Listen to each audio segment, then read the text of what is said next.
Hey, what is up, beautiful people of the internet? How are we going today?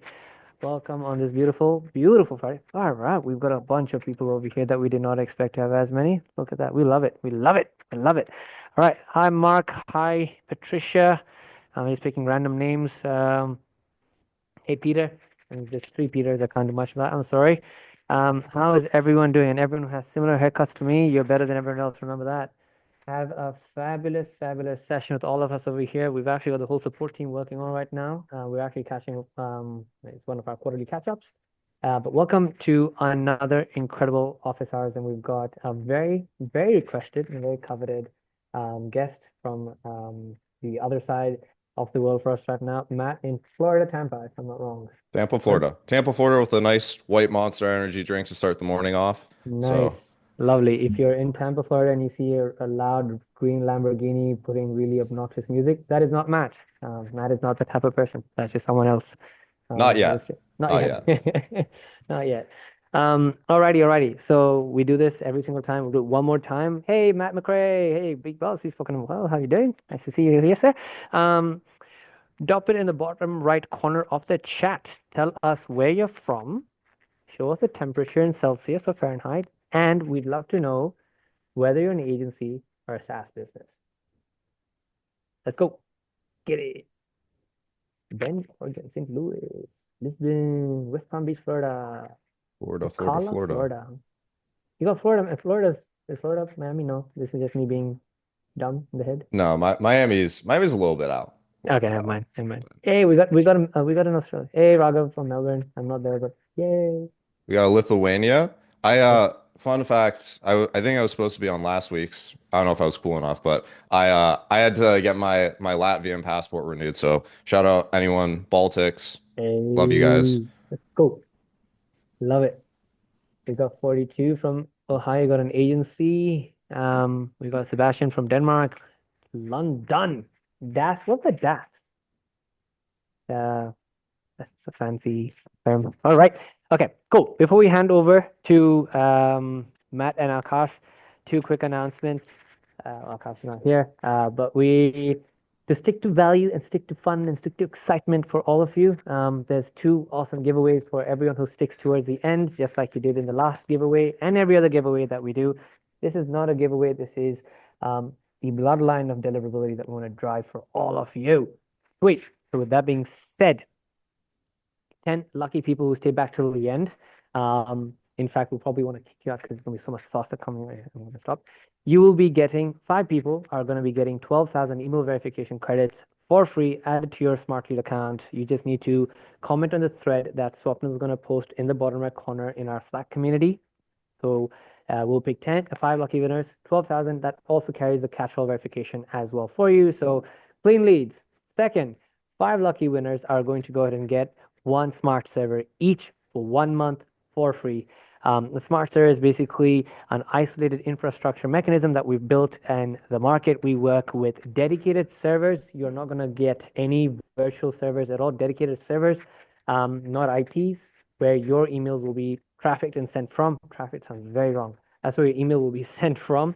And the isolated infra gives you control over the overall reputation, the compounding element, the value that you bring, as well as the overall deliverability, predictability that you have with your campaigns. So the goal over here is if you want to go and have any form of control with respect to your overall deliverability, especially of an agency, check this out. This is for you. We've seen people at volume getting 600x, no, not 600, not that much, 600% increase in their overall reply rates. We've seen people have over a 30% drop in their bounce rates. But if you don't use it, you're low volume, you're doing less than 30K, not your thing. Don't worry, don't buy another random add-on. But if you're keen on actually having predictable deliverability, this is your jam. Results speak for themselves. We're going to get more and more people to consistently share how they're doing and how they're improving on their campaigns. One last piece to add on that front. For those who have or have not seen, just one quick housekeeping. All right, we got 250 people here. Let's go, Matt. Um, uh, we've got long hair, short hair. With that being said, have you considered headset? No, man.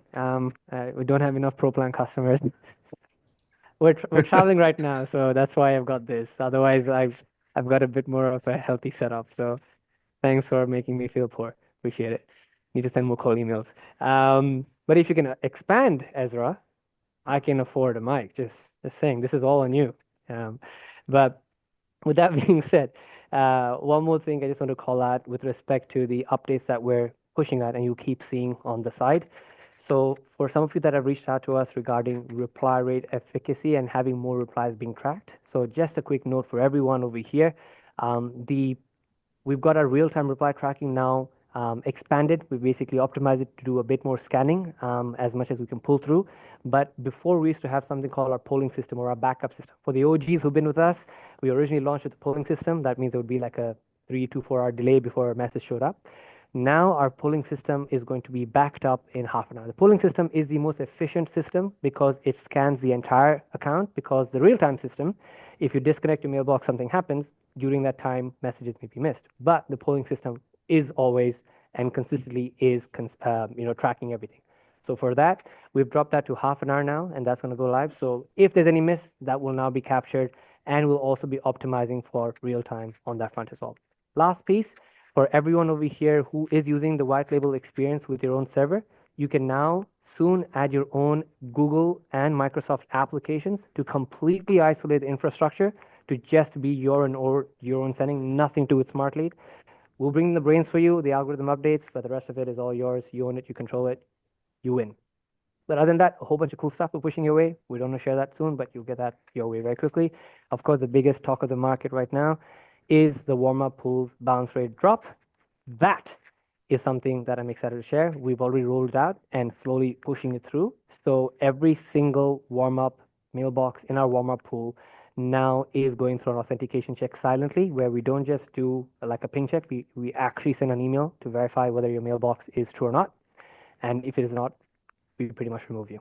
And I know I'm speaking and hogging, but I'm going to push this on. But last piece, we've actually introduced silently, and this is for everyone to know, and we'll introduce this right now. We've introduced an automated leveling warm-up mechanism. In short, what that means is we are going to be rewarding good behavior. So our warm-up mechanism is now correlated to your actual campaigns. What this means is if you are someone who sends mails that have high bounces, if you have messages that have, yes, 50 minutes, Mo, I'm going to make it 17 now, right?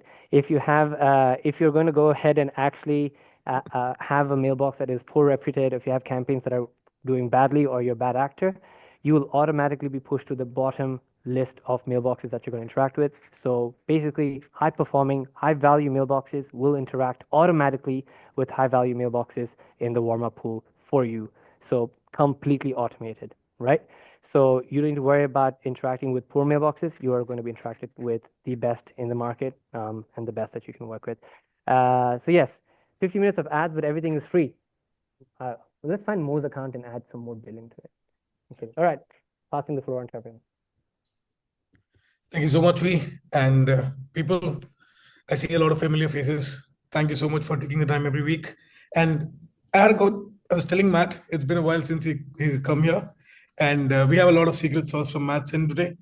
And most of you know Matt, but a quick round of introduction. Matt is the founder of Anivo Marketing. He is also a cold email strategy coach for 350 plus agencies, right? And for those of you who are new, who don't know Matt, I can keep going on an introduction for you, but we'd love to hear from you, sir. Please, a quick round of introduction. Sure. Yeah. My name's Matt. I live in Tampa. We send a couple cold emails here and there, but I run an agency. We send a bunch of cold emails for a bunch of different clients who work with all kinds of different industries. I've seen a lot of campaigns. We launch like a handful of campaigns every single day for our customers. And then, yeah, like Akash said, I coach a bunch of people in a coaching group. Shout out Client Ascension, super cool guys. So I see campaigns like every single day. I see this all the time. I've seen a lot of stuff, and so hopefully I can share some of the knowledge with you guys if you need help with something. And yeah, I can share some of the stuff that works pretty well in my experience. So thank you, Matt. And you guys know how this goes. We have a few questions, and today especially, we're going to go to the fundamentals, right? So we're going to go to the foundation of cold emailing, strategies, and copies, AI stuff, etc. But as you know, once my questions are over, we'll be picking things from chat we'll also have the floor open for questions. So at the end, when the floor is open for questions, raise your hand and we'll also spotlight you, right? But jumping straight into the topic, Matt, first topic I wanted to discuss for today is cold email foundations and strategy, right? Coming back to the OG, coming back to the base, the foundation. What is the anatomy of a high performing cold email, right? And when I say this, what I mean is, let's say, how do we structure, how do we work on the messaging, and how do we work on personalization? Because that's the core, and that's a major part of cold emailing. So we'd love to hear your thoughts, sir. Yeah, for sure. So yeah, like just starting out super baseline, I think there's the framework that I've come about myself is very similar to like a lot of the stuff you'll hear in the cold email space. And I think that like generally the script is important. Don't get me wrong, but like there's so many other core components. A lot of people like really hyperfixate on their script, but in reality, they're targeting the wrong people. Their deliverability is a mess. When it comes to scripts, very simple. Hi name, reason why I'm reaching out to you specifically. That's like the most important part. Instead of just like, hey, John, saw you have a white t-shirt. Here's what we sell. Like being specific. Hey, John, I noticed that you had something wrong with your website. We can help fix that. Hey, John, saw that, you know, your website load speed is very slow. We have a widget that can help improve that. So first calling out, hey, this is why I'm reaching out to you. Ideally, call out something specific you notice with them. That's the best. If you can't do that, just ask them if they have the pain. So, hi, John, do you have this problem? The best is, hey, John, I saw you have this problem, but that's like about as good as you can get if you don't have anything there. The next thing is value proposition. Talk about what you're selling. So again, hi, John, saw your website is slow. We have a widget that does X, Y, and Z that can help speed up your website load time. So tell them in clear, plain English what you do. The biggest issue I see here after coaching a bunch of people is that like I'll look at their email and it has this like all this text, everything there, and then I'll ask them on the side, I'm like, real quick, can you just tell me like what your product does? And they're like, oh yeah, it's like a widget that helps improve website conversion speed. And it's like, awesome. That's what you say, right? If I ask V, like, what does your tool do? It's a email sending platform that allows you to use warm-ups, rotate your inboxes, and manage your deliverability in one place for as little as $37. That's the value prop. That's what you say. That's what the product does, and you say it in a sentence. And then the last piece, I'll actually circle back. The last piece is the call to action. Very clear. Hey, here's the next steps.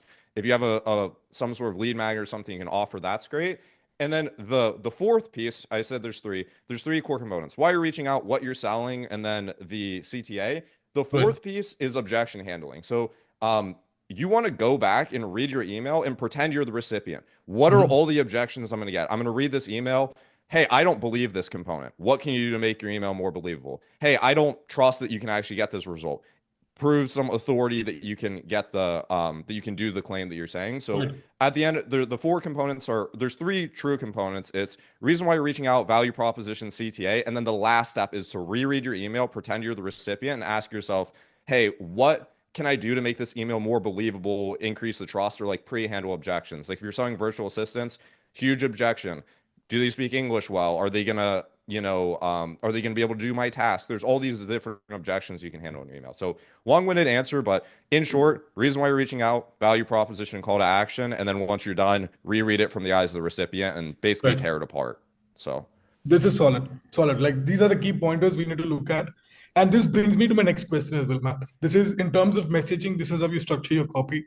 But I think we had this conversation yesterday as well. But if you're reaching out to the wrong people, this might not work, right? You might not get replies, you might not get responses, might not drive anything. So what are your thoughts there? What is buyer psychology? And how do you understand your buyer persona? So how do you understand your audience basically? Yeah, great question. And this is a super overlooked part because people don't realize, like, especially for the guys who run their own businesses, you talk to customers every day, and sometimes you just like forget, again, sit in the eyes of your customer. The best question, I actually think I have this as an onboarding question in our agency now, is tell me the last 5 people that you closed. Not the last 5 people you talked to, not the last whatever. Last 5 and ideally 10, like the more the merrier.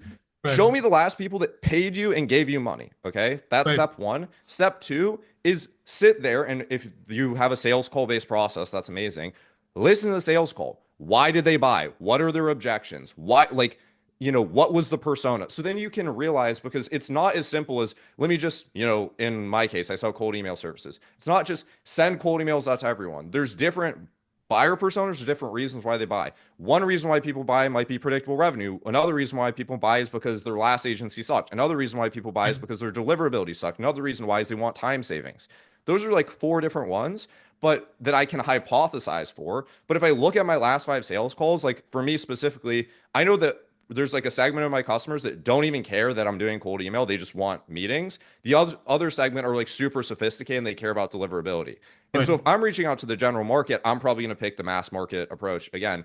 But like some people will then, they don't do the research, will have the super niche specific approach and they're reaching out to the wrong audience, or vice versa. They have the super broad approach and they realize why people buy it. There's Right. a lot of nuance. So the recommendation I would give to everyone watching is just, if you run a business or if you're a part of a sales team or whatever, look at the last 5 people that close. Think through what are those personas, because I might think again, hey, I work with marketing agencies, private equity, SaaS companies, recruiting agencies, whatever. But maybe out of the last 5 people that close, like 70% of them were marketing firms. And then that might lead me to think, all right, let's park the other ones to the side and go there. So again, long-winded answer, but really you just want to analyze the people not only that you think could pay you money, but the people that just did pay you money. That's like seriously the easiest layup, how you get like the good audiences and like where a lot of the devil's in the details there. So yeah. Absolutely. It makes a lot of sense, right? And it all aligns in a certain way. And Matt, earlier you said, you send few cold emails, but we know the kind of volume you're handling right now. But Yeah. and you're the best person to ask this. You've been doing this for a lot of verticals, a lot of people. You've been coaching people as well. What is one thing you come across? What are the common mistakes people are making right now when it comes to cold email? Yeah. Also, very good question. And there's a lot. I think the biggest ones, the first mistake, if I could categorize this as a whole, it's, what you just alluded to at the beginning of the webinar. It's not focusing on the fundamentals. They'll go super deep. Like you guys 100% watch videos on Clay, learn the super advanced stuff, learn how to do the crazy AI personalization. But the stuff that ultimately makes a difference is have your deliverability set up somewhat okay, right? Make Yeah, sure that people are seeing your emails. Reach out and that actually are your target market, and then clearly articulate what you're even selling. If you can get those 3 things done, you're going to get some form of results, assuming your product is wanted and needed in the market, right? That's another piece. Make sure you're selling something that absolutely. people want. But the core issues I see are issues that number one, their deliverability is a nightmare, complete mess. Like the reply rates are in the like 0.2%. Like that's an issue, right? First thing. Right. And again, deliverability, it's not as complicated as people make it out to be. You set up a bunch of email accounts. If they don't do well, you set up more email accounts. Like that's one part of it. And again, I'm oversimplifying it. A lot of the guys watching this here get the nuances. You get the inbox rotation, you get the email warm up, you get the ramp up time. Like I could talk about DMARC, DKIM, SPF, but that's one piece, right? And again, those are basics. But for the most part, it's set up a lot of email accounts, have low volume across a lot of them. That's the one piece. Second thing that I think is probably the most overlooked is on the lead side. People will go Right. to an Apollo, a Zoom Info, a whatever. They'll scrape a Mhm. huge list of leads and they're just not even accurate, right? The exercise I would tell a lot of you guys to do, again, super simple exercise. Go look at your last campaign. Look at 10 people. Like most people, they'll sit in their Apollo dashboard, they'll grab the leads or list kit or whatever tool you're using, and they'll just grab the leads and they don't even see who they're reaching out to. They're like, yeah, CEO, owner, founder, marketing, right? Then you realize, oh, I want to reach out to marketing agencies, but half the people on the list are like billboard companies or they're like t-shirt design companies, which is a marketing. Like this is all the stuff people overlook. So go look at 10 people in your lead list and ask yourself, if I sent them this email that I'm going to send to 10,000 people, would these 10 people respond? And what you come to find out is that like most of the time it's no. Most of the time you realize 3 out of the 7 aren't even the right people. 3 out of the 7, the value prop makes no sense for them because they're a marketing manager instead of like a CEO. Like this stuff is all the time. I see this every single day. And it is not a surprise. Like if you look at your cold email campaign, you look at the Mhm. messages you're sending and the people you're reaching out to, Right. the results are never a surprise. It's never like, wow, I hit the perfect persona with the perfect messaging and no one responded. It's like you either were totally off on one of them or your list was inaccurate. And then Right. that second piece tying with the list, if you have an inaccurate list, let's say I reach out to a list of 10,000 e-commerce stores, which I think they're e-commerce stores, and 3,000 of them, 30% of them aren't even e-commerce stores. If you go to them and you say, hey, I came across your e-commerce store, everyone's going to report you as spam. They're going to, Right. those 3,000 people are like, this guy's spamming me. I don't run an e-commerce store. And that's what causes deliverability issues. So it's all kind of one and the same. Again, I'm kind of oversimplifying a lot of it. You guys have, if you guys have seen a bunch of the webinars, like I can talk at length about deliverability. I want to talk about the stuff that like specifically I see almost everyone mess up on is they get super in the weeds of like, all the different deliverability stuff when you're just like the stuff that Google publishes is the stuff you know for sure is right? Google publish, have your DMARC, DKIM, SPF, and keep your spam compliance rate low, ideally less than 0.3%, right? And some of that's for, email marketing, and they went back on that a little bit. But the point is that if you send spammy emails, you're going to have deliverability issues. You could have one domain send 1,000 emails a day, and if none of your emails got reported as spam, you probably wouldn't have any issues. By virtue of sending cold emails, people are going to report as spam. But like the core fundamental thing is make sure you're reaching out to the right people and like do your diligence. A lot of you guys probably know it. You're just not putting in the work and like looking through your leads, filtering it out. I'd recommend, again, Clay can be useful for this. Use AI. Say, hey, I'm reaching out to this persona. Is this person this persona? If not, put no. If yes, put yes. Run those people in the campaign. And that's probably the biggest one. On the copy side, people do pretty well. The biggest thing I see on the copy side is, just too long, or you can't articulate what you're saying. I could ask you, Akash, like, what do you do? And you're like, email sending platform. And then you look at the, the script or whatever of someone who sells something like that. And it's like, we're going to help you do this, and then mentions nowhere that you're an email sending platform and you do this. So anyways, long-winded answer again. Absolutely. You're spilling gold here, Matt. You're spilling gold here. And a quick round of announcement. Matt is also a part of our expert panel. So every Smartlead user who's custom 90K and above can book a meeting with Matt. How do you do it? Reach out to me. I'll drop my email address on the chat. You can drop a message. You can drop an email to me. You can reach out to me on the community as well, and we'll set up the call for you, right? So any custom 90K user and above has access to this. You can book a meeting with Matt. Just reach out to me and I'll set it up for you guys. But Matt, you're spilling gold, and that brings me to my next question as well. Talking about you mentioned about personalization. Use Clay to personalize your copies, identifying your personas, etc. And as you said, one more thing that we've been commonly hearing is people say conversational copies work, and people also say if a copy looks AI generated, you're getting flagged, right? So how do you leverage AI and how to write like a human, right? So it's basically one thing I heard. I don't know if this is true, right? They also say when you go too hyper personalized, they can understand the copy looks AI generated, etc. So what are your thoughts on that, and how to write like a human, balancing personalization at scale, Matt?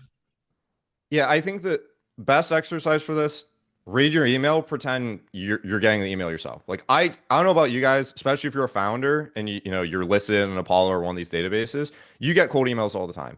It's very easy, just like, business owners, like you can sit there and hyperfixate on your product. When you're a consumer of a product, it's very easy to look at the issues, right? If I get a cold email, it's very obvious to tell like this one sucks or this one's good. And it's because I'm the recipient. When I'm sitting on the Smartlead dashboard or wherever, I think I'm a genius. I'm writing up all this stuff, but then you just read it back and you're like, yeah, this looks kind of weird. So I would say like the easiest exercise, just pretend you received it, right? It's kind of hard sometimes if you're selling a product that's completely different than something that would be sold to you, but try and twist it so it's like, hey, I just read back my emails. I'll literally go like inside Smartlead, you have like the send test email function. I'll do it. I'll pull it up on my phone, right? I'll read the email, look at it on my phone, and I try and get in the mindset again of the recipient. Like, a lot of these people, they're not sitting there like staring at your email, hyperfixating on everything. They're outside, right? They're outside with their family, with their kids. They see a pop-up on their phone and it's some random guy asking for, a demo. Absolutely. Whatever, right? So I think the easiest way to sound like a human is just to read it from the lens of the recipient, and also to, like, again, you don't need to hyper jam every single thing into an email. We've had cases with customers where we pull out personalization, but just because it sounds too forced. Like a really good example is like company name. A lot of people do this, like, hey, would this be useful for, your team over at Smartlead, right? Versus like, what would I say if I wrote that email? I would say, hey, would this be useful for your team? Right? Because that's how people converse. And that also gives the opportunity, if you mess up your personalization, like, hey, I saw, would this be useful for your team at Smartlead LLC or whatever, and it sounds like really terrible. So use it when it sounds relevant, read it back as a recipient. Easiest way to do this, send 10 test emails to you, pretend you're the guy reading it, and like, does it sound weird? And like that's really like the easiest way, just pretend you're the recipient. So. Absolutely. And before I go to my next question, answering Kelly on the chat, answering Gerard on the chat. So what I was saying, any custom 90K user and above can book a meeting with Matt, and you can simply drop an email to me. I've dropped my email address in the chat. It's akash@smartlead.ai, and I will set it up for you. Yeah, it's as simple as that. And Matt, picking one question from the chat, you might get this a lot. What are the number of emails I can send from a domain three inboxes, so Gmail doesn't block my inboxes. Yeah. So Gmail doesn't block it. And I think funny enough, Gmail again, like go to there's two things, right? So what do they say publicly? They say publicly you can send up to 2,000 emails from an account per day, right? Realistically, no one's doing that. And I would not recommend that. The biggest factor is I like to think of like sending cold emails from an email account like a speed limit, or like you're driving a car and you're speeding, right? Except Right. the speed limit isn't posted anywhere. So if you are driving obnoxiously and you're going 20 miles an hour over the speed limit, everyone sees that as super obvious, and you're being, a jerk. You're gonna Right. get pulled over faster if you're in your red Ferrari driving down the road crazy than if someone's driving down the road 20 miles an hour over in their tiny little economy car and they're being polite with it. Same ideas with email. There's no like rule, right? Again, Google's not publishing and saying you can, they say you can send up to 2,000 a day, but they're not Right. saying, hey, send 5 a day, 10 a day, 15 a day, 20 a day.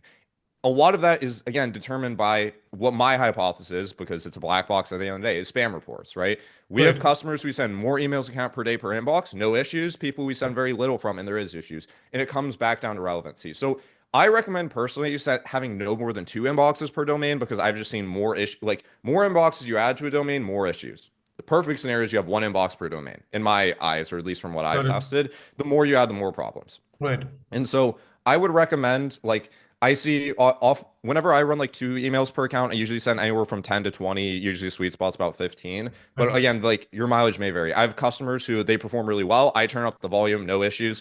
I have customers who, the offer just doesn't resonate, and then you turn down the volume and there's still issues. So again, at the end of the day, a lot of it's spam reports, and there's no like golden bullet that like, hey, this is the perfect answer for that. Got So it.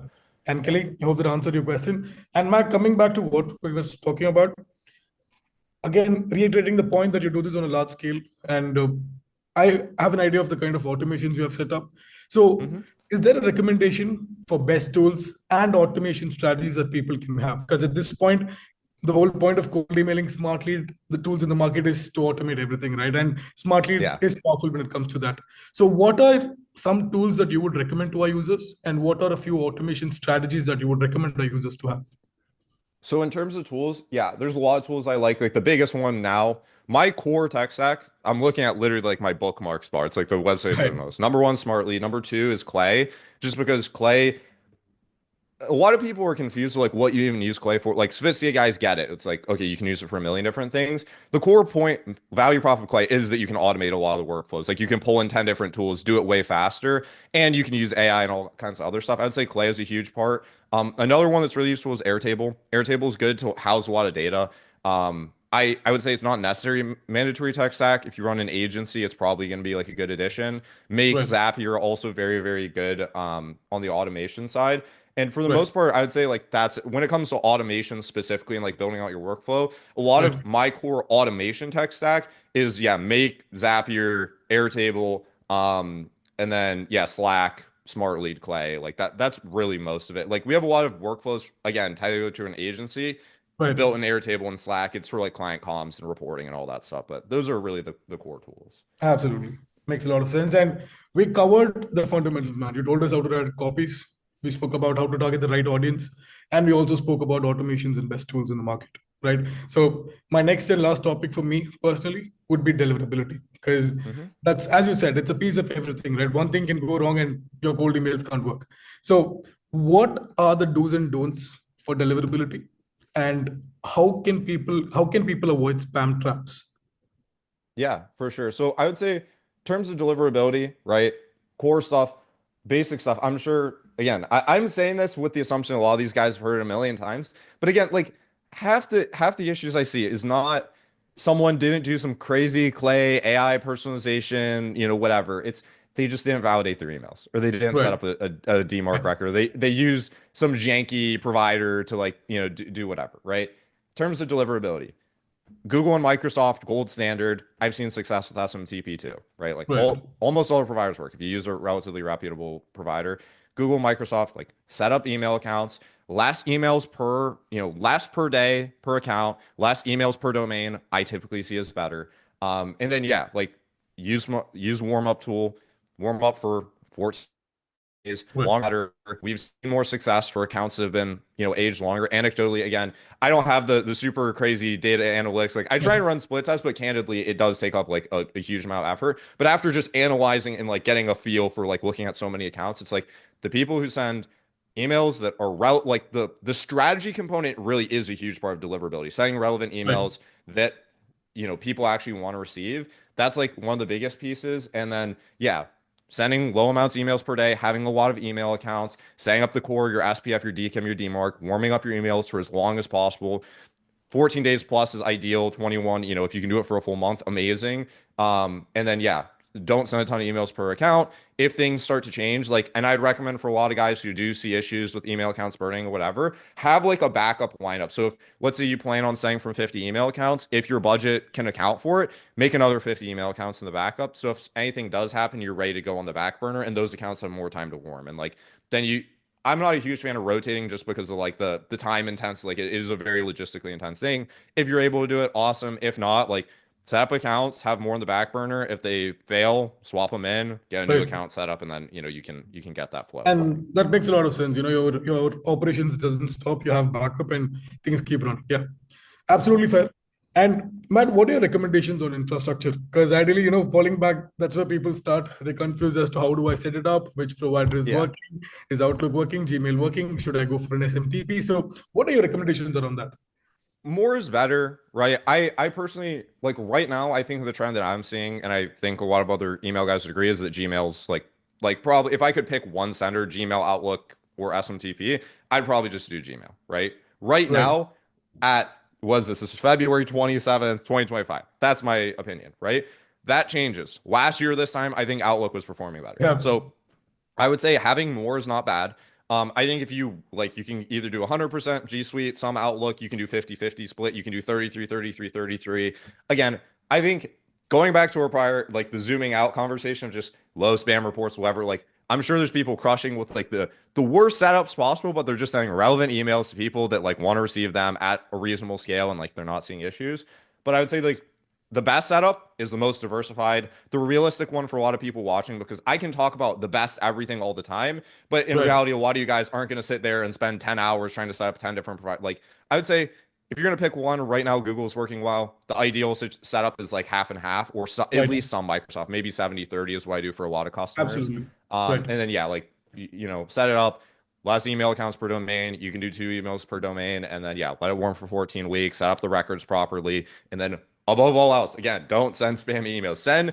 Check your list. And spammy emails, again, that matters a lot with your list too. If you're sending to the wrong people, you will get spam reports. Your email can be perfect. It could be not spammy. But if you're saying, hey, I just saw you run an e-commerce store, and they don't run an e-commerce store, you're already like, it's done, right? Like that's Right. already being a spam report, and it's going to hurt your setup really not good. So Absolutely. Makes a lot of sense. And I had this conversation yesterday as well, right? So some people, one thing I see is when they have everything set up under one provider, you might not really know if there's a problem.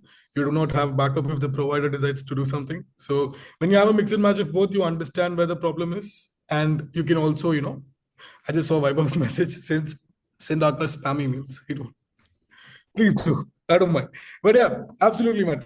Makes a lot of sense. And one last question from my end. You're a power user of Smartlead.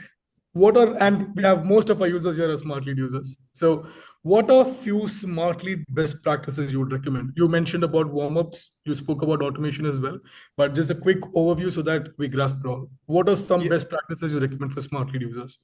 specifically for Smartlead, like again, and some of the stuff is like theoretical. Also, I want to be clear, there's a lot of cold email talk about like you should do this, you should do that. I try and be as honest as possible. It's like, hey, I have stuff that's theoretical and stuff I can back by data. Right. I'm gonna share some stuff that like in theory that what I think is better. And like again, I don't have the concrete numbers. I like to Right. space my emails out as much as possible. So if you have like a sending window of 8 hours, Mhm. I'm gonna set like the email account to like space out the emails for like 20 minutes or 30 minutes, right? I think Right. Smartly defaults like 7 or whatever. And so I space out Absolutely. as long as Okay. possible. I personally see more success specifically with disabling the email auto adjust warm up. I like to send like a 1-to-1 ratio of cold to warm. So I like to send, maybe from an email account, you send 20 cold, 20 warm, or like randomize from Right. that. Spin tax, leverage it a lot. Smartlead allows you to also do that in the signatures, which is cool. So you can leverage spin tax as much and as frequently as possible. Right. That's another thing that I would say is useful. Smartlead, definitely use the APIs. APIs are great. And other best practices specifically, trying to think specifically the platform. ESP matching, I've heard is kind of like in the air. I've heard some people say like, hey, you should do it. Some people don't do it. I think I see a little bit higher results. Again, I haven't Right. run the super concrete split test. I think it's a little bit more favorable when you have that setting enabled. Other than that, that's specific to smart leads. Yeah, I'd say a lot of this stuff is just general, like, send low volume, don't send 50 cold emails per account per day, unless, if it works, it works. But yeah, I would say like those are the big ones that come to mind for me right now. So Absolutely, Matt. And makes a lot of sense. And you covered it all, right? And sometimes I feel we look at the wrong way, we overcomplicate things. It could be something yeah. as small as reaching out to the wrong person or oversending that could be causing the problem, right? So this is gold. You gave us gold, and these are all the questions that I had. But people, now the floor is open for questions. If you have any, if you want to talk to Matt right now, please raise your hand, turn on your video, and I'll spotlight you. You can shoot a question straight to Matt. But before that, Viber was unmuted, sir. Do you have anything to say, please? Thank you for catching that. Alrighty, everyone. I'm not going to go into an ad now. I'm very conscious of what I'm going to say, but 2 pointers. Everyone, you've actually got at minimum 200 requests per minute as of last week with your APIs. So the rate limit's been pretty much, if you're on the 60, about 3.5x for you. And for those who are on the higher plans, you know us. You can reach out. You can get upper limits as well. So go nuts, enjoy it, love it. With that being said, one piece on this, as Matt mentioned, as Akash mentioned, we've now released our own certified consulting expertise angle. What that means is any single one of you over here on the custom 90K plan or above who are looking to improve your campaigns, you're not getting the results you want to get, you want to even maybe hand it over to someone who's trusted, vetted, and knows how to do their stuff. We are paying out of our pocket. Well, you're paying us. We're taking your money, making better use of it instead of buying crypto. We're paying incredible people like Matt for their time and their expertise and other experts as well to help you be much, much, much better at your overall outbound as well as result generation. So Matt's done this for a few customers already, and it's been nothing but raving feedback for that. So if you're interested, like Akash mentioned, or just ping support chat saying I want to set up CPP or Certified Partner Program consulting call, and we will go ahead and get access to your information. We'll do a full audit, and then you'll have a consultant that we vet and you know very well will give you active feedback on the house from our side.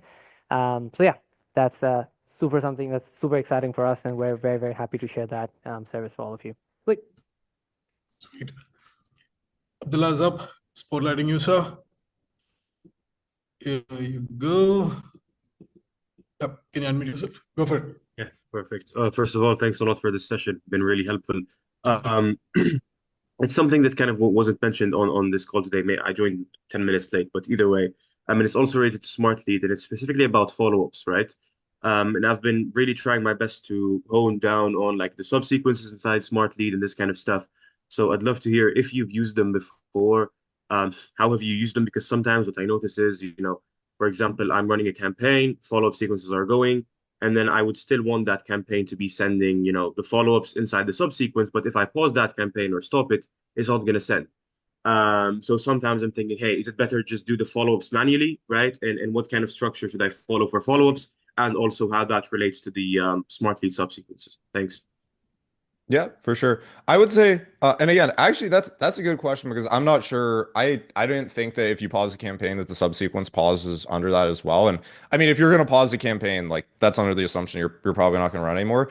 If you have I don't think following up manually is a bad idea. I think honestly, if you have the time to do it, do follow up manually. The point that like V alluded to and Akash alluded to as well, a lot of people use Smartly because you're trying to automate processes. You're trying to make your life easier, trying to streamline things. Now, if you want the most effective thing possible, the most effective thing possible is manually send emails to everyone and hyper personalizes if you wrote to human. And the best thing possible is also for you to manually write everything all the time ever, right? Realistically, most people can't do that. Now, with follow-ups, if you have the time of day to where you can spend 5, 10, 20 minutes a day, hey, I'm going to spend some time writing some follow-ups. I think that's the best approach. If you can spend 5 minutes, write a custom loom. This is more of like a sales question than it is like an automation question of like the best approach is for you to do everything manually, always, right? The most scalable approach is typically the automation approach. And so it really depends on what you're prioritizing and what scale you're operating at. If you're just doing it for yourself or a handful of customers, if you're running an agency, I would say manually is not even a bad idea. And especially because you can write your follow-ups custom to their pain points. You can like if you have 5 minutes where you can like record a loom. Again, this is talking about the sales conversation as well. Anything custom does so well, like so much better. It's not even funny. Like my close rates go up whenever I make custom assets for my customers. So if like someone books a call with me and I make a custom video, I'm like, hey, super excited to chat. Here's 5 cold email ideas I had for you. Here's a script I had for you. Let's talk in, 20 minutes from now. They're going to come to the call so much more excited. If you do that on your follow-ups too, they're going to book higher. So again, talking through like sales strategy and like making sure you're getting the most bookings possible, doing it manually is awesome. Smartleads, subsequences, I use it all the time because again, if you're doing it at scale and you get like 50 positive replies a day, 100 positive replies a day, it can get really tedious really quick. But that's, I would say, hopefully that answers your question. But I would say manually, if you have the time and if you want to do it and if you want to invest it, if it's something copy and pastable, then yeah, you can use subsequences. And also it depends how much time you want to invest into it. So. Okay. That's great. Thanks a lot for this. And just something to like note, I think it'd genuinely be really good to like be able to pause a campaign but still keep the subsequence running. So this kind of like for the smart lead in here. But yeah, that's kind of my thoughts on it. But yeah, Absolutely. Thank you for the feedback. We'll definitely have thanks. a conversation with Forex Thanks a lot, regarding Matt. Cheers. Of course. Sounds good. All right. Next up, Adrian. Sir, I see you're probably having a walk. Appreciate you joining. And here you go. Love the beard. Thank you very much. I got that a lot while being in India a couple of years ago. Thank you for all the great information. We've started using the smart delivery stuff recently, and we ran it on all of our campaigns. And some campaigns perform like amazing, like from all points of view, but we have some campaigns with over 95% deliverability, but somehow they only have like 0.25 to 0.99 reply rate. Is that always just a campaign copy issue, or is there anything else we can do? I would say, in my experience, the main value that I found in smart delivery is guessing what the campaign results are going to be before they go live. When you run the campaign and the real results come in, like that's obviously going to be your best North Star in results. Now, again, deliverability is a black box. There's a million different reasons why whenever you send an email to a smart delivery account versus you send it to a normal recipient, that the results are different. Like one really obvious example is IT team. So for example, if I run a company and I hire an external IT firm, I can tell them to make my spam filters whatever I want. I can say reject all emails that are that have a domain that's less than 1 year old. I could say, hey, like quarantine emails that I don't want to receive. There's a million different rules that they can make up, how they have different internal policies. So there's a lot of reasons why that those results might differ. What I would say, like personally, what I found a lot of value in smart delivery for is not trying to like fight reality. It's like, oh, smart delivery says this, the campaign says this, who's right? Like obviously you take the campaign results at face value. The point in value I see in smart delivery is number one, you can warm up your campaign copy, but number two is you can guess what the results are going to be like prior to the campaign going live. And so I would say like if your campaign's live and you're seeing those results, I would recommend just like taking the results at face value. If you're getting a 0.25 to 0.99, that might indicate that you might need new email accounts. It could indicate copy. It could indicate a lot of things. I think what like the point of smart delivery again is to kind of steer you before you run a campaign to know what your results are going to look like and hopefully like help you guide in the right direction. Like there's cases, or if you run a smart delivery campaign, you're getting like a 40% spam rate. It might be like, hey, let me like hold off and like do a little bit more analysis before running the campaign. But yeah, at the end of the day, if you're getting like 0.25 to 0.99, I don't know your exact target market offer, all that type of stuff. If you reach out to enterprise markets, you're going to see less results. There's a lot of different factors that like might pull or push it. But I think one reason that could be, it still could be the email account deliverability. So again, like there's a lot of reasons why that could be. The first thing I'd look at, yeah, again, email account deliverability. If you have the money in capital, like go set up some new accounts, run a split test, and then use real campaign data. The other thing, it could be copy, it could be list, it could be a lot of different factors. And like I was talking about earlier in the webinar, list could be a huge piece. If you're sending out emails to people that are meant to receive emails, like the smart delivery ones, compared to random people that might not be the relevant decision makers, your results are going to look very different. So I guess zooming all the way out, I would say take the smart delivery and delivery as a whole. There's not going to be a surefire 100% everything's perfect. Take all those things as a grain of salt, and then you can make a good assessment on whether or not you need new accounts. I'd recommend in your case, set up 20 new accounts, split test it, and then see if the 20 accounts perform better, you know it's an infrastructure issue. If the 20 accounts perform the same, it might be a copy or lead list or something else issue. Does that make sense? Awesome. Thank you, Adrian. Thank you, Matt. Next up, we have Sam. Sam, good to see you, sir. Hope you're doing well. Here you go. Hey Matt, I was wondering what you currently see working to inbox on Outlook specifically because I always segment my campaigns based on ESB. So I tag the delete list. So it's Google and Outlook, and I can see the campaigns next to each other. And it's like a 10x difference, obviously, at the moment Mhm. for Outlook and Google. Like I have like 5% reply rate on Google, and then Outlook is always under 1%. No matter what I try really to adjust the copy or like I didn't really manage to crack Outlook. So I was wondering if you have any specific nuggets for Outlook to inbox there. Yeah, so specific to this, first of all, I just want to make like a macro comment on like deliverability. If you like, I think Outlook deliverability right now is kind of wonky because I mean, you could like go on Reddit and like talk to just normal people, not cold email people, and I've heard people complain like, "Hey, my invoice, like I'm supposed to get this invoice," and like the spam filters, like, wow. I think they're kind of just going through this like growing phase of like trying to combat cold email more, and then I think it's there's some damage collateral on like the normal user side too. Specifically to inboxing on Microsoft, I'm personally, and this is controversial, I personally am not super concerned with like the intricacies because if I sit here and I analyze for 10 hours a day, what am I going to do to try and inbox into Microsoft and then they change something tomorrow, or maybe like their spam filter can change the next day, that you're just like dumping in all this time into this narrow algorithm change that might just totally change tomorrow. One thing that I've heard that generally has worked well, again, speaking from anecdote, not speaking from like, hey, I've split tested 50 different things. Here's exactly what works. Mhm. Anecdotally, a lot of it has to do with, length of copy, your copy being fingerprinted, that type of thing. I've heard people that have a lot more success if you just shorten your copy a lot. That's one thing that I've seen work well. Another thing, I'm trying to think because I have one customer who is like absolutely crushing. We just like lump all their stuff into one campaign and they're getting like a 8% reply rate on like the leads. Whenever you calculate on email sent, it's probably like a 3 to 4, which is like what I would consider as high. And I think ESP matching might be one of those things that is contributing to that. But honestly, I think some of it is just like macro algorithm change. And my recommendation is to not necessarily just like hyper fixate on, hey, I need to figure out how to perfectly inbox and Outlook. I know a lot of people are struggling with it, and I know that there's definitely something wonky going up. I think that the way to counteract that is, yeah, number one, split test different things. Number two, try different copy. I think a lot of it is more so on the copy side than on the delivery side. But you split test different providers, split test different copy. I think those are probably like the two biggest things, and then yeah, just take the results at face value. So unfortunately, I don't have like a silver bullet, like, hey, do this tomorrow, you're instantly gonna inbox and Outlook. I would say try different things, but I wouldn't hyper fixate on it unless like 100% of your clients or 100% of your recipients are on Outlook and like it needs to happen. But even if you're getting like a 1 to 2% reply rate, which I would consider as like ballpark KPI, that you can still see plenty of results doing that. Obviously, it's not as high as you'd like it to be, but Microsoft, I think, is gonna at some point pull back and things ebb and flow. So I wouldn't be over my anti doomer view on it is just don't hyperfixate on it. I think things like this will change, and then if there's a hack in the meantime, it's probably shortening your copy and then having a bunch of email accounts. So yeah,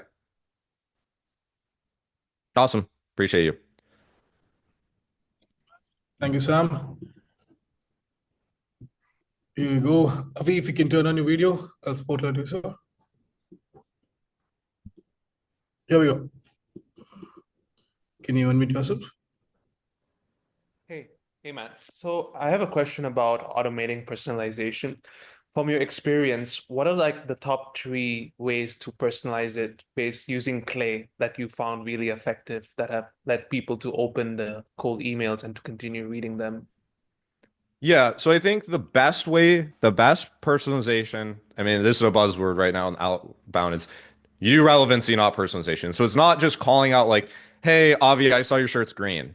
here's my, my finance product, right? It's more something like, hey, Avi, or like, hey, Avi, I noticed that you're in this specific vertical, or hey, Avi, I noticed that you're using this technology. So those are like some obvious ones. It's like something related to your software, or like, for example, if they're following a competitor, that's not necessarily something you need Clay for. That's something you can like run a scrape for. But if they're following your competitor, that's an amazing like trigger or data point or relevancy point. Like, hey, I saw you're following this competitor. Here's how we're better. Or hey, I saw you're in this vertical. Here's how we can help. That's going to be the best type of personalization, not like, hey, I wasn't sure, like here's a restaurant we can go meet at, or, like, hey, congrats on working at, this company for this amount of years. If you want super general personalization, like you can stuff like, hey, name, I saw you've been working at Roll for amount of years. You can do that in Clay. Another one is you can call it like a coworker. Hey, John, wasn't sure if I should reach out to you or insert coworker. You can do all kinds of stuff like that. But the best personalization is not going to be something where I'm like, hey, here's 10 of them. It's going to be stuff that is hyper specific to whatever product you're selling. If you're selling, leadless software, go find other people using other leadless softwares. If you're selling cold email service, find people following Smartlead, find people following Clay, find people following your competitors, find people that are in certain titles and call out in their titles, and like find people, hey, I saw you don't have a DMARC record. Do you guys know what you're doing on outbound side? Like that type of stuff works the best. So relevancy is the best way to personalize, and there is no copy and paste answer to that. It's very dependent on your product or service. In your case, it might just be like reaching out to competitors or reaching out to people that have a pain point that's specific to your product, right? Hey, I saw you're using this software. I think you have this problem. Is this true? Here's what our product solves, blah, blah, blah, blah, blah. Make sense? Cool. Awesome. Appreciate you. Thank you. Thank you, Aviv. Next up, the man with the goatee, sir. I think the last time we met, it was on Shira's session. And Maroon, now I think I'm pronouncing it right. How are you, sir? How are you doing? There you go. Can you unmute now? Yes. Hey, Akash. Hey, Matt. Thank you. Yes. I'm doing fine, man. How are you? Great. All G, sir. All G. Love seeing you. Love the energy. Love your smile. Go for it. Go for your Awesome. questions. So, Matt, regarding the minimum sending limit to have a good sense of a good of not a good of a medium / proper conversion rate regarding recruitment service specific. You have talked that you have experience like with a lot of different industries. What do you think of how big should the campaign be? How big is in like how many leads you're importing at once? Yeah, indeed. Yeah. So I would say it depends on your segment. Like the perfect campaign in the world is as many leads as possible that is super hyper segmented. The problem is those two things are at war with each other. If you want like, hey, I'm trying to, if you're trying to place a certain type of position, right? And you want to reach out to people in Silicon Valley that have an open job role, that have blah, blah, blah, blah, right? All those criteria that make your email better are going to make your list smaller, right? So there's no surefire answer. I've had campaigns that have had 500 people in them that have outperformed, like not on a reply rate percent, like not on a percentage basis, on an absolute basis. Campaigns where I've had 500, 200 people that have outperformed ones that have like 5,000 people, right? Because again, when you go hyper segmented and you say something specific, it's better to do that than to just mass blast people with like a super generic message. Again, it depends on your offer, service, etc. So I would say there's no perfect answer. The best, to one extreme, you're sending manual emails. To the other extreme, you're blasting everyone in the world with no personalization or no relevance. The crossing in the medium, which is what I'd recommend, is figure out what are the 1, 2, 3 things that people actually care about and that you're going to call out in your email, and then chop people up in those buckets and try and make those buckets as big as possible, right? Like make it as big as possible while keeping it personalized. And so I can't give like a sweet spot answer because we have customers who will upload 15,000 people at once in one campaign. Like I have a screenshot. I should probably post it on my socials or something. We have a campaign that's like 50,000 sends on the one campaign, just as like one kind of wide audience, and it crushes at like a 20-30% positive reply rate. In that case, it's like we don't need to do that. But on the other end, if you need to, if you are trying, if you're looking for like a super simple answer, you call it 1,000, 2,000 leads. I think that's like a sweet spot number, but I don't like thinking in that view because you might be able to get a super big list that is relevant, or maybe you're artificially trying to make your list like too wide and you would get better results by doing it smaller. So very nuanced answer, but I would say like if you want the long and short answer, call it 1,000, 2,000 people at a time. But I have campaigns where we'll like make 5 campaigns of 100 people and those will like crush instead of like one campaign that's like 10,000 people and you'll get better results doing that. So if you have the time, make a bunch of little campaigns. If you can't, tread the line as much as you reasonably can. So Okay. Okay, thanks, Matt. A follow-up question regarding that. About segmentation, we all know defined people function in Clay is broken. It doesn't work properly. What do you think is the best practice to find the persona regarding my services? Is it doing manually? Yeah, I think all the find people function on Clay, I think they're using LinkedIn on the back end of that. So whatever you're doing inside Clay, I think you can do inside of Sales Nav or inside of LinkedIn's native search. All you do is like a search, and then you can use a LinkedIn scraper on top of that. There's like Golden Leads is like one tool that you can scrape Sales Nav from. Another tool, there's like Wizard. There's like a million tools that can scrape Sales Nav or LinkedIn, so you can use a tool like that.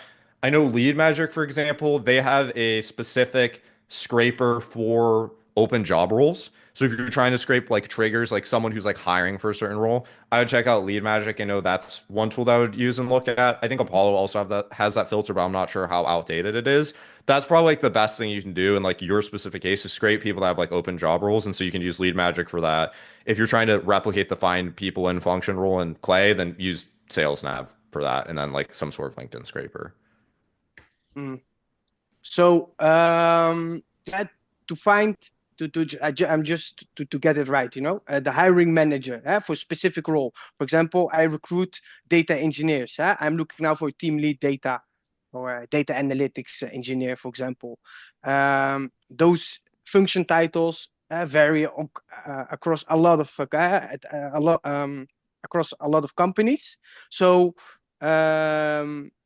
what will be the best practice to find that specific persona? Is it doing manually? Is it doing? I'm new in the space, I really want to find the right person because I know if I send my candidate to a CTO, it's not the right person to contact. I need because the pain is at the team lead. He needs the engineer to help function the team. So regarding to that, how can you find the right people? Yeah, I would say some part of it is you just don't know, right? So like if you look inside on my company and I have 4 people on my team and you don't know looking in who's the right decision maker always. Sometimes you have to hit 2, 3, 4 decisions. You're never going to know with 100% certainty unless it's publicly listed, right? If it's publicly listed, I think there are, again, some job scrapers where you can scrape like someone has a LinkedIn post and then there's like a hiring manager and you can find that person associated with that post.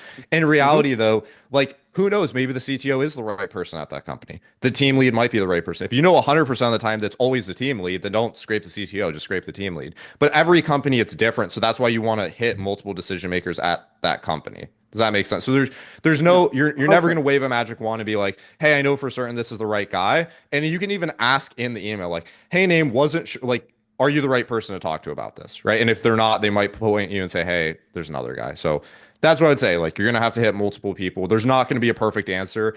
You can't wave a magic wand and go inside their company and like, hey, that's the guy, because it depends. Right. And I would just hit multiple people at the same company and then ask them if they're the right person. Sound good? Thanks, man. Awesome. Thanks. Hope you answered your question, Maroon. See you on the next one, sir. Yes, sure thing. All right. Last 2 questions for the session today. Rates, if you can turn on your video, I'll spotlight you. Or maybe I can ask you to unmute. You can shoot your question directly. Hey, how's everybody doing? Can you guys hear me? Amazing. All G. Awesome. Hey, so specific question for you, Matt.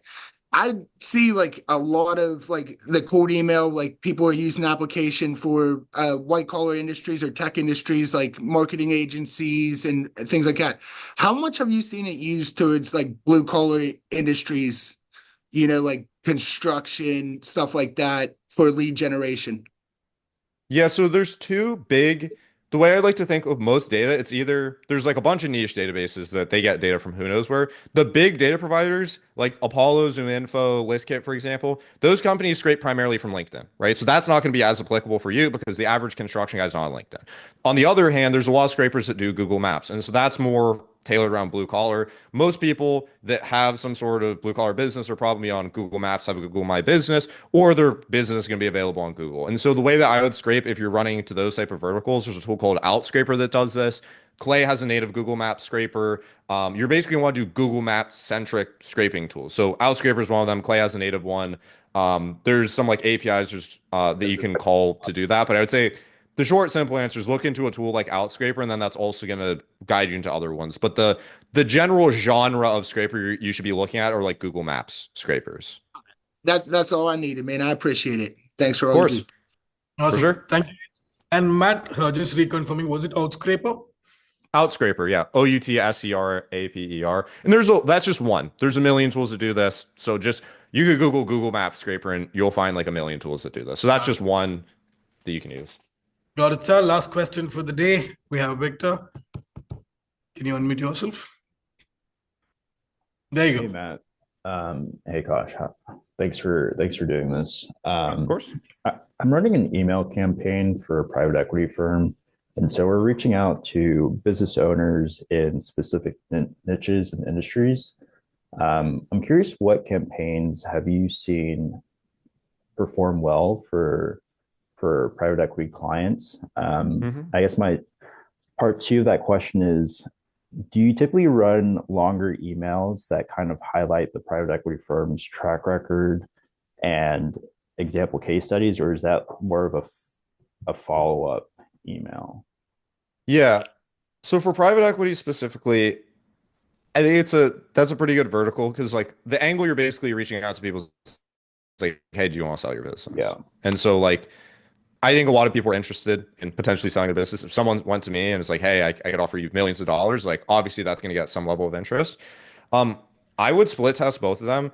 Historically, I've seen the shorter ones perform better. Again, get in the mindset of the guy who's getting the email. Does he really care about the track record? Does he really care about the private equity business? The mindset of whether or not you're going to explore it is more so just like, are you even in market to potentially sell your business? There's some people who are like, I'm going to give it to my kids. I don't want to touch it. I'm never going to sell it out to an institutional person. And then the guys that are willing to sell, they're probably going to get a million different calls and just do some feelers. I think that there's certain things that should be reserved for a sales call, or in that case, a deal origination call, or whatever the industry language you want to use is. There's more. Some stuff is better suited for the call, and some stuff is better suited for the email. The point of the email is to pique interest and get them on a call as soon as possible. You don't want to be conducting hey, here's our selling points, here's our track record, here's our growth, here's blah, blah, blah, blah, blah. The core, getting in the mindset of the buyer and going back to what I said at the beginning of the webinar, which is like, ask why do these people get on the call and are interested in the first place? It's that they're looking to sell their business. I don't think a lot of them are sitting there and doing like the analysis until the sales call specific to this industry. But the macro, split test it. I don't think there's necessarily a right or wrong answer. Personally, I've seen better results just been like, hey name, saw you run this type of business. Are you looking to sell?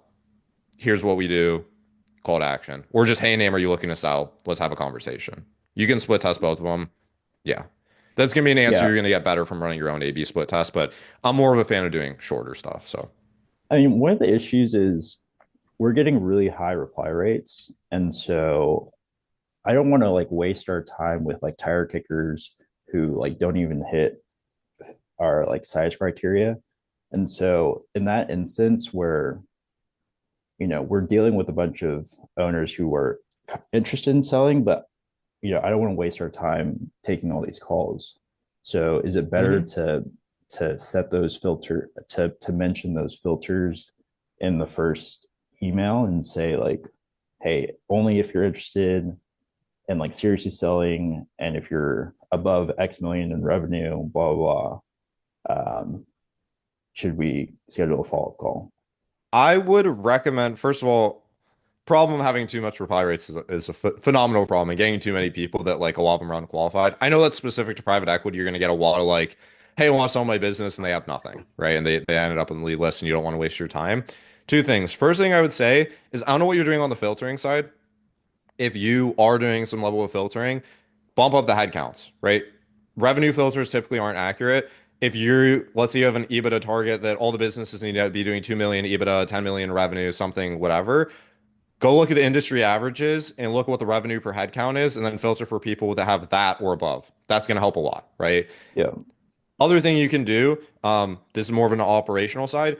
I'm more of the fan of like having less friction than more. And so like, you know, if you can have a dedicated person that can screen those calls, I think that would honestly potentially be worth an investment. Because the more friction you add, like imagine I reach out to you, Victor, right? And I'm like, let's say I'm just door knocking, outbound example. Knock on your door. I'm like, hey, Victor, would you be interested if I could cut your tree down? And you're like, yeah, that sounds great. And you're like, awesome. Here's this 10-page questionnaire before you're allowed to speak to me or for me to do an audit or like explore. You'd be like, dude, I don't like this guy. Like you just came to me and told me you can cut down my tree. And now you're telling me I need to fill out this 10-page form. Like, just go check out give me the quote, right? Like, just tell me the info. And so like, that's why I'm not a huge fan, because the friction, like it just sounds so unnatural. Like, hey, Victor, are you looking to sell your business? If yes, make sure you have 5 million EBITDA. Make sure you do this. Make sure like just get on the call with the guy. Pay someone to get on the call, do some screening. That's like the whole role of an SDR, is to qualify someone for like an appointment. So that's my 2 cents on it. I would say it's better to leave the low friction, just hire like someone to do that work. But if you really do want to filter it out, you know, bump up the head counts, and then yeah, you can have a qualifying question in the Calendly form, like, hey, how soon are you looking to sell your business? But yeah, got it. No, I appreciate it. Thank you. Of course. All right. Thank you, Victor. And we come to the end of the session. Matt, thank you so much. Good to have you back. And this one was a banger as well. So you gave us a lot of things to mark, note, follow. And this was really insightful for us.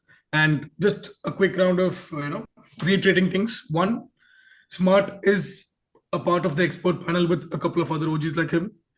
To book a call with Matt, 2 criteria. One, you'll have to be in the custom 90K plan or above.